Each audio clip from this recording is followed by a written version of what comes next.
जो अपने कर्म में विश्वास रखते हैं वो नसीब का रोना नहीं रोते। जीवन खत्म होने के पश्चात ईश्वर आपका धर्म नहीं दिखेगा, आपके कर्म देखेगा। कर्म से डरिए, ईश्वर से नहीं। ईश्वर माफ कर देता है, कर्म नहीं। आपने बहुत सारे जनों से यह सुना होगा, जैसा करोगे वैसा पाओगे। आपको यह झूठ लगता होगा, क्योंकि कोई व्यक्ति है जो आपके साथ गलत करता है। आप सोचते होंगे कि उसने मेरे साथ गलत किया, उसके साथ तो कुछ गलत हुआ ही नहीं। लेकिन सब्र रखो, अगर किसी ने आपके साथ कुछ गलत किया है तो आपने भी कुछ ना कुछ तो गलत किया ही होगा। और अगर आपने कुछ गलत नहीं किया है तो जल्द ही आपके साथ फिर अच्छा होगा। और जिसने आपके साथ गलत किया है उसको उसका फल मिल चुका होगा। जरा उसकी जिंदगी में झांक कर तो देखो। कर्म का सब खेल है, यह लौट कर जरूर आएगा। जो आज तुझे रुला रहा है कल कोई और उसे रुलाएगा। तो हेलो साथियों, आपका हमारी वीडियो में स्वागत है। आज हम भागवत गीता के तीसरे अध्याय कर्म योग के बारे में आपको बताने वाले हैं। भगवान कहते हैं कि हम हर एक क्षण कर्म करते हैं। अगर आप इस वीडियो को सुन रहे हो तो आप भी सुनने का कार्य कर रहे हो। तो भगवान कहते हैं कि क्यों ना ऐसे कार्य करे जाएं जो आपको लाभ दें, हानि नहीं। भगवान कहते हैं जब तक जीवन रहेगा तब तक न चाहते हुए भी कर्म तो करना ही पड़ेगा। अर्जुन को समझाते हुए बताते हैं कि हर पल कर्म होना ही है, तो क्यों न वो कर्म उसके विषय में जानकर किया जाए, क्योंकि उचित कर्म ही कर्म के बंधन से मुक्त कराता है। जो सिर्फ दिखावे के लिए कर्म करता है वो व्यक्ति ढोंगी कहलाता है और अपने जीवन का नाश भी करता है। इसे एक उदाहरण से समझते हैं। किसी व्यक्ति ने गृहस्थ जीवन का तो त्याग कर दिया और सन्यासी बन गया, लेकिन उसके बाद भी उसके मन में संसार और नारी भोग की अभिलाषा है, तो भगवान ऐसे व्यक्ति को घोर पापी बता रहे हैं। दोस्तों, अब हम भगवत गीता का तीसरा अध्याय शुरू कर रहे हैं। हमारे साथ जुड़े रहने के लिए चैनल को सब्सक्राइब कर लेना। तो चलिए शुरू करते हैं। अर्जुन ने कहा, यदि आप ज्ञान को कर्म से श्रेष्ठ मानते हैं हे जनार्दन, तो फिर आप मुझे इस भयानक युद्ध में क्यों लगा रहे हैं? हे केशव, आप मिले हुए शब्दों के द्वारा मेरी बुद्धि को मोहित कर रहे हैं। इसलिए एक निश्चयात्मक बात कहें जिससे मैं कल्याण प्राप्त कर सकूं। श्री भगवान ने कहा, हे निष्पाप अर्जुन, इस संसार में दो प्रकार के मार्ग का प्रतिपादन किया गया है, ज्ञान योग सांख्य योग और कर्मयोग कर्मियों के लिए। मनुष्य मात्र कर्मों का परित्याग करने से सिद्धि को प्राप्त नहीं कर सकता और न ही केवल संन्यास से मुक्ति प्राप्त होती है, क्योंकि कोई भी व्यक्ति क्षण भर भी कर्म किए बिना नहीं रह सकता। वास्तव में सभी जीव प्रकृति द्वारा उत्पन्न गुणों से विवश होकर कर्म करने को बाध्य हैं।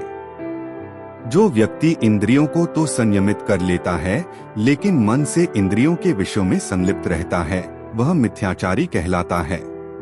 किंतु जो व्यक्ति इंद्रियों को मन से वश में करके कर्मेंद्रियों द्वारा बिना आसक्ति के कर्मयोग का आचरण करता है, वह श्रेष्ठ माना जाता है। तुम्हें अपना कर्तव्य कर्म करना चाहिए, क्योंकि कर्म न करने की अपेक्षा कर्म करना श्रेष्ठ है।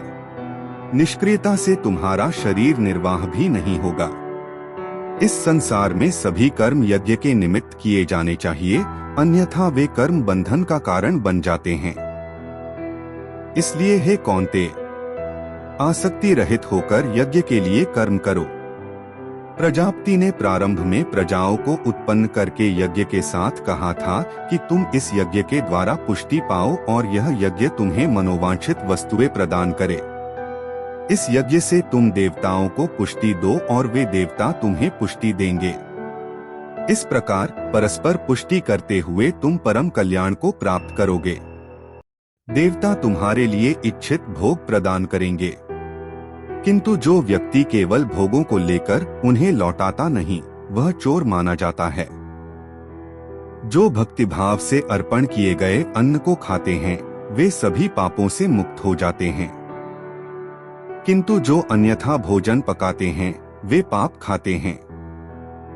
अन्न से प्राणियों का उत्पन्न होता है, अन्न वर्षा से उत्पन्न होता है, वर्षा यज्ञ से होती है और यज्ञ कर्म से उत्पन्न होता है।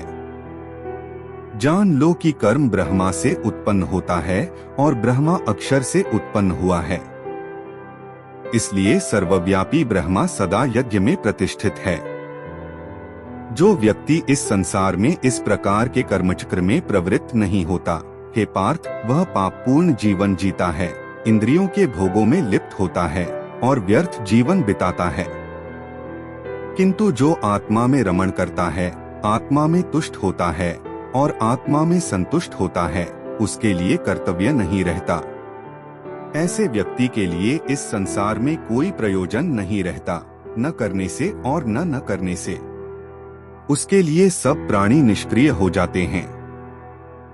इसलिए सदा आसक्ति रहित होकर तुम्हारा कर्तव्य कर्म करो, क्योंकि आसक्ति रहित पुरुष जो कर्म करता है वही परमपद को प्राप्त करता है।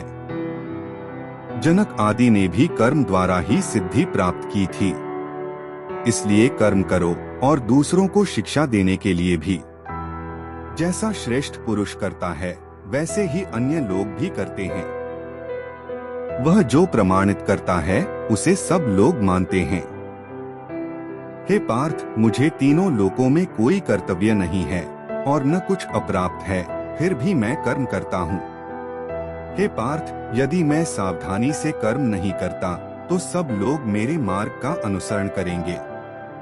यदि मैं कर्म नहीं करूं तो ये सब लोग नष्ट हो जाएंगे और मैं वर्ण संकरता का कारण बनूंगा और इस प्रकार ये प्राणी नष्ट हो जाएंगे।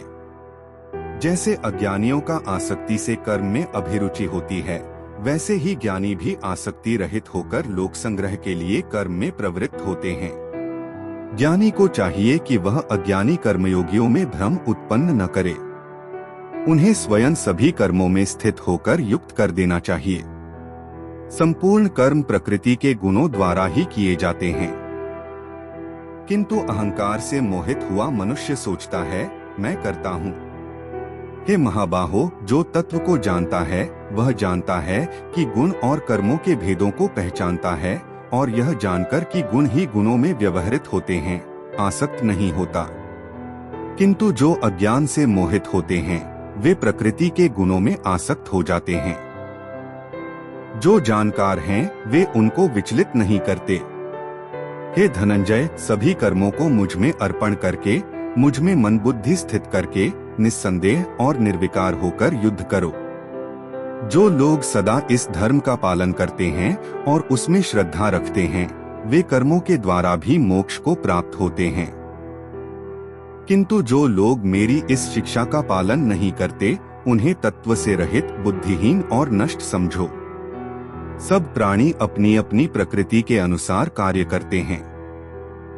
यहाँ तक कि ज्ञानी भी अपनी प्रकृति के अनुसार ही कार्य करता है। इसलिए प्रकृति का अतिक्रमण करने का प्रयास व्यर्थ है।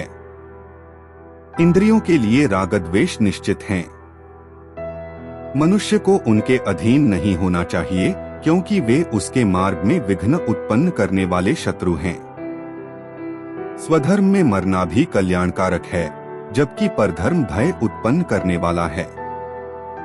अर्जुन ने कहा, हे वृषणनंदन, मनुष्य पाप कर्म करने के लिए किस द्वारा प्रेरित होता है, यद्यपि वह इसे करना नहीं चाहता? ऐसा कौन सा बल है जो उसे विवश करता है? श्री भगवान ने कहा, यह काम और क्रोध हैं, जो रजोगुण से उत्पन्न होते हैं। वे अति दुर्जय और पापरूप हैं। इन्हें ही यहाँ शत्रु समझो।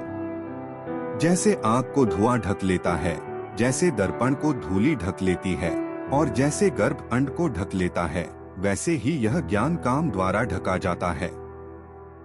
हे कुंती नंदन, ज्ञानी का ज्ञान इस शत्रु द्वारा ढक लिया जाता है, जो कि एक असीमित भोगों की ज्वाला के समान है।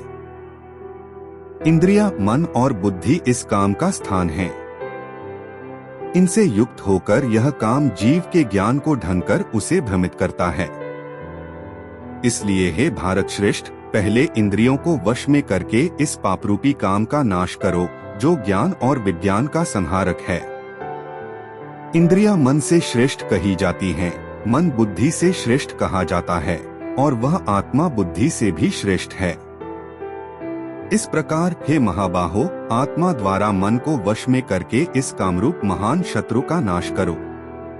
दोस्तों, यहीं पर हमारा भागवत गीता का 3रा अध्याय कर्म योग समाप्त होता है। वीडियो आपको पसंद आई हो तो वीडियो को लाइक, चैनल को सब्सक्राइब और कमेंट में जय श्री कृष्णा लिखना ना भूले। धन्यवाद।